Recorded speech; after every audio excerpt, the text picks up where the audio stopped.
പെട്ടെന്ന് തന്നെ തയ്യാറാക്കാവുന്ന ഒരു പുലാവാണ് ഉണ്ടാക്കുന്നത്. അത് നമുക്ക് കുഞ്ഞുങ്ങൾക്ക് സ്കൂളിലൊക്കെ കൊടുത്തു വിടാം. അതൊന്നും അല്ലാന്നുണ്ടെങ്കിൽ നമുക്ക് സമയമില്ലാത്തൊരു ദിവസം പെട്ടെന്ന് തന്നെ ചെയ്തെടുക്കാൻ പറ്റുന്ന റെസിപ്പിയാണിത്. നമ്മുടെ വീട്ടിൽ അവൈലബിൾ ആയിട്ടുള്ള സാധനങ്ങൾ മാത്രമേ ഉപയോഗിക്കുന്നുള്ളൂ. ഇതെങ്ങനെ തയ്യാറാക്കാൻ നോക്കാം. അതിനു മുമ്പ് ഒരു കാര്യം പറഞ്ഞോട്ടെ, എന്റെ ഈ ചാനൽ നിങ്ങൾ ആദ്യമായി കാണുകയാണെങ്കിലും ഇതുവരെ സബ്സ്ക്രൈബ് ചെയ്തിട്ടില്ല എന്നുണ്ടെങ്കിലും ഒന്ന് സബ്സ്ക്രൈബ് ചെയ്തേക്കണേ. ആദ്യം തന്നെ ഒരു പാനിൽ എണ്ണ ചൂടായി വരുമ്പം അതിലേക്ക് ഒരു മീഡിയം വലിപ്പമുള്ള സവാള കൊത്തിയരിഞ്ഞതും ഒരു പച്ചമുളക് വട്ടത്തിലരിഞ്ഞതും കൂടെ ചേർത്ത് ഒന്ന് ചെറുതായിട്ട് വഴറ്റിയെടുക്കണം. സവാളയുടെ നിറം ഒന്ന് മാറി വന്നാൽ മതി.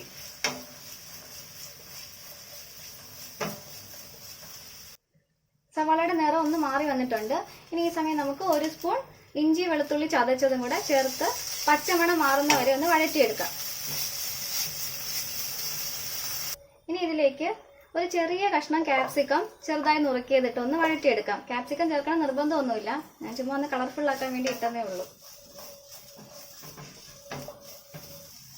ക്യാപ്സിക്കം ഒന്ന് വാടി വന്നിട്ടുണ്ട്. ഇനി ഇതിലേക്ക് നന്നായി പഴുത്ത വലിയ 2 തക്കാളിക്ക ചേർത്തൊന്ന് തക്കാളി സോഫ്റ്റ് ആവുന്നിടം വരെ നമുക്ക് വഴറ്റിയെടുക്കാം.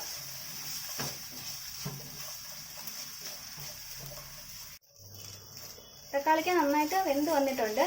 ഇനി നമുക്കിത് ചെറിയ തീയിലേക്ക് ആക്കി കൊടുത്തിട്ട് പൊടികൾ ആഡ് ചെയ്യാം. 1/4 ടീസ്പൂൺ മഞ്ഞൾപ്പൊടി, 3/4 ടീസ്പൂൺ കാശ്മീരി മുളക് പൊടി, 1/2 ടീസ്പൂൺ മല്ലിപ്പൊടി, 1/2 ടീസ്പൂൺ ജീരകപ്പൊടി, 1 teaspoon chicken masala, 1 tablespoon pav bhaji masala. Pav bhaji masala ഇല്ലെങ്കിലും കുഴപ്പമില്ല, 1.5 ടേബിൾ സ്പൂൺ ചിക്കൻ മസാല ചേർത്ത് കൊടുത്താൽ മതി അതിന് പകരം. ഇനി ഇത് ചെറുതായിട്ടൊന്ന് മൂപ്പിച്ചെടുക്കാം.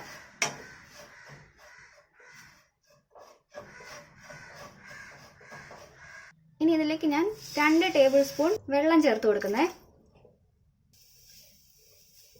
ഇനി ഇതിലേക്ക് ചെറുതായി അരിഞ്ഞു വെച്ചിരിക്കുന്ന പനീർ ക്യൂബ്സ് ചേർത്ത് കൊടുക്കുന്നു.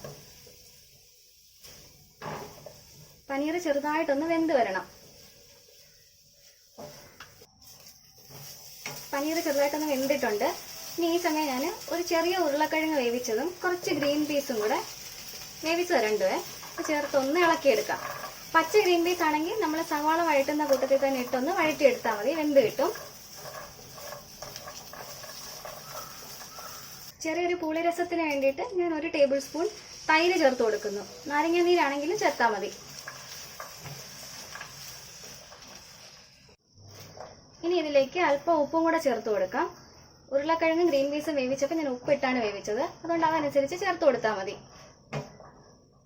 ഇനി ഇതിലേക്ക് വേവിച്ച് വെച്ചിരിക്കുന്ന ബസ്മതി അരി കുറേശ്ശായിട്ട് ഇട്ട് ഇളക്കി കൊടുക്കണം. ബസ്മതി അരി വേണം നിർബന്ധമൊന്നുമില്ല, ഏതരിയും നിങ്ങൾക്ക് ഉപയോഗിക്കാം.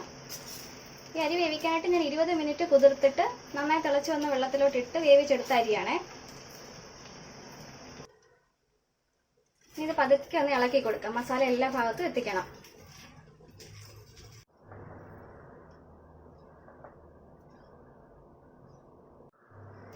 ഇനി ഇത് നമുക്ക് ഒരു 2 മിനിറ്റ് ഒന്ന് അടച്ചു വെച്ച് വേവിച്ചെടുക്കാം. 2 മിനിറ്റ് കഴിഞ്ഞിട്ടുണ്ട്. നമുക്ക് ഇതങ്ങ് തുറന്ന് ഇതിന്റെ മുകളിലേക്ക് കുറച്ച് മല്ലിയില ഒന്ന് വിതറി കൊടുക്കാം.